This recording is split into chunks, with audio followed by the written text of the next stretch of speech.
Hi, I'm Matt Ketman with Time Magazine. I'm here today with Robert Kiyosaki. He is the best-selling author of Rich Dad, Poor Dad, which has been translated into more than 50 languages and is the #1 personal finance book in the history of the world. Thank you for joining us today, Robert. Thank you. This question comes to us from A.J. Gupta from Grayslake, Illinois. If you did not have the rich dad in your life, what would you be doing today? It's hard to say if I didn't have my rich dad because as a young kid, starting at probably about the age of 5, 6, 7, 8, 9, I really wanted to be rich. So I think #1 is desire, and then you naturally seek your role models and teachers. And in my lifetime, I've had multiple rich dads. My rich dad was my best friend's father starting at the age of 9. And then today, I still seek mentors and wise men and wise women because that's how you get wiser, is by hanging out with smart people. And this one comes to us from Lagos, Nigeria. What made you write Conspiracy of the Rich? It goes back to why don't we have financial education in our schools? I mean, good question, right? Right. And how come the tax laws are different for different people? There's 4 things that make the most 90% of the people poor. #1 is taxes. 2 is debt, the college loans, house loans, car payments, credit cards. 3 is inflation. Everything goes up because taxes go up. It's not because things are more expensive. It's taxes. If I have to pay more taxes, I have to pass that on.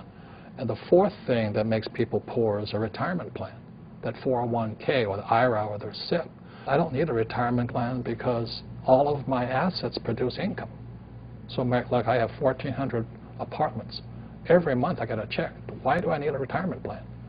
I have 8 oil wells. Every month I get a check. Are there some people who should play it safe and do the traditional route and just pick up a house, pay the mortgage? That's probably the most dangerous thing you can do today. What's happening in the Western world, in America, we're going to become a third world nation, rich and poor. That's it. The middle class is being wiped out.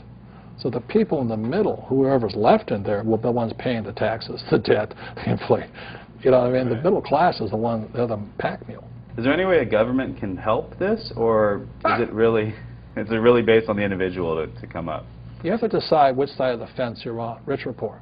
Yeah. Make up your mind. Yeah. Make up your mind. I made up my mind. It's rich dad, poor dad. I want to listen to my old man, PhD. The government will take care of me. You save your money. And as you're saving your money, the Federal Reserve is printing trillions of dollars. How stupid can you be? And invest your money for the long term in a well-diversified portfolio of mutual funds. Send it straight to Wall Street so that they can pay their brokers $10 million a year bonuses. How stupid does a person have to be? Wake up. Do they teach you that in college-level economics or no? Hell no. Are you kidding me? Absolutely not. By design. If you read Conspiracy of the Rich, 1903, John D. Rockefeller took over the financial education system by creating the General Education Board. And since then, the rich have controlled what is taught at schools. This question comes to us from Tokyo. Jay Sienna asks, you always say that your poor dad forbade everyone to talk about money at the dinner table. Did you ever ask him why?